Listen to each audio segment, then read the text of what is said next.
Okay, I get it. Oh, hello everyone. Welcome back to Brian Reads Comics. I'm your host, Brian Heinz.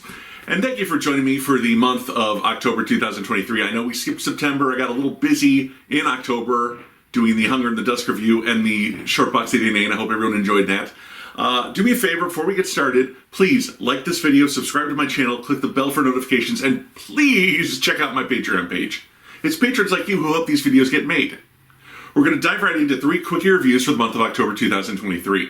First up, it's Sensational She Hulk #1. This is a continuation of the previous She Hulk series written by Rainbow Rowell. By the end of that, Jennifer Walters was in a good place working in superhuman law with her frenemy Mallory Book, and dating ex-Avenger Jack of Hearts, who was trying to get his radiation absorption powers under control, lest he drain Jen's gamma radiation from her. The new series, with art by Andre Genollet, opens with some heavy necking, as the kids like to say, between Jack and Jen. Jack has to be careful, though. He can only touch Jen if he's full of radiation. Back at her law offices, she has a meeting with Carcass and Ransack of the Deviant race, the Deviants being the monsters created to fight the Eternals, but Carcass is too ugly and Ransack is too handsome, so the Deviants booted them. They've been odd-coupling it around Earth ever since, but Ransack isn't a great roommate and they're being evicted. Later still, Jen meets with her fight club, including the Thing and Titania, her former archenemy, a place where superhumans can wail on their fellow invulnerables without having to hold back. And it's time to bring in the significant other, so Titania brings her husband, the Absorbing Man, and Jen brings Jack. The two new guys go at it, but the Absorbing Man ends up absorbing his own wrecking ball to his face and storms off. Jen and Jack try to talk afterwards, but he pulls back since he's not full of radiation. This leads to an awkward moment between the couple. Walking home with a melancholy heart, Jen is stopped by none other than her cousin, the Incredible Hulk. There's also a backup story in this by Jessica Gao and Gavin Goudry, Jessica Gao being the showrunner on the Disney Plus She Hulk series.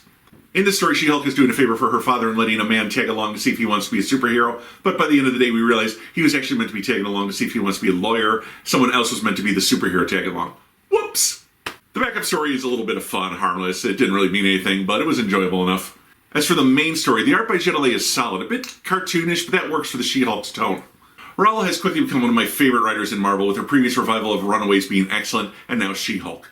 This book wastes no time getting to the feels. There's romance, empathy, apprehension, a lot of subtle emotions that some comics never go near touching, and Genollet's expression work on the faces really helps convey them. And with the Hulk appearing, it seems we're going to be setting up some higher stakes in Jennifer's life. Can she make her relationship work? Can she make her job work? Can she manage her family and her friends? Only time will tell, but this book is full of obscure Marvel characters with modern-day problems. What's not to like? Up next is issue 2 of The Alternates from Dark Horse Comics, and this is a spin-off, or rather it's set in the same universe, as Jordan Blum and Pat Oswald's previous book, Minor Threats. This time, the duo are joined by comic book veteran Tim Seeley. A while back, there was an interdimensional crisis, and a team of lesser heroes, known as the Alternates, saved the day by entering this dimension, known as the Ledge, and defeating the evil entity who was going to invade our dimension. However, while in that dimension, their senses and lives went in ways they couldn't predict or even understand, so now they meet in a support group to relearn how to live on this mortal plane after becoming gods. One of their own, the Divider, was found dead, seemingly from an overdose of a chemical connected to the Ledge. This means that it seems as though the Ledge is returning to this universe, and the Alternates are the only ones who can save us from it despite being addicted to it. The group is bickering among itself, some believing they're called the Alternates because this planet's A-list superheroes didn't want to go in lest the Ledge corrupt them and use them against Earth. So they decided to send these minor, low-level heroes because they weren't much of a threat to Earth. Issue 2 follows Crab Louie, a living crustacean hybrid who's also a husband and a father to a teenage girl. But when he hears his teenage daughter's friends may have a line on the new drug, he thinks this might connect to the Ledge, and the Alternates follow her to a club. Alternately, we flash back to the time Crab Louie stopped a group of disgruntled octopi from launching nuclear missiles on the surface world from a captured submarine. Now at the club, Elise, Louie's daughter, makes a pass on one of the female members of the group even as her boyfriend Darren takes a hit of the Ledge drug and transforms into the Antiquity, a sort of antique furniture golem. Louie hits him and he goes down a bit too hard. At the hospital, it turns out that Darren OD'd on the Prestige, which is the Ledge drug. Elise is furious her dad followed her and admits the Prestige they were getting was for her mom. She can't understand Louie anymore and was hoping the psychedelic connection to that dimension he was in for so long would help her connect with her husband again. Finally, we see how he ended the Octopi War on the surface by speaking eloquent, beautiful words. But now, he can't even talk to his daughter as she storms out because all he can think about is scoring a hit of the Prestige. Yes, godhood in another dimension is a drug. Your sensations are going a million different directions at once, everything you know feels small and unreal, and then you get slammed back into a 3-dimensional life.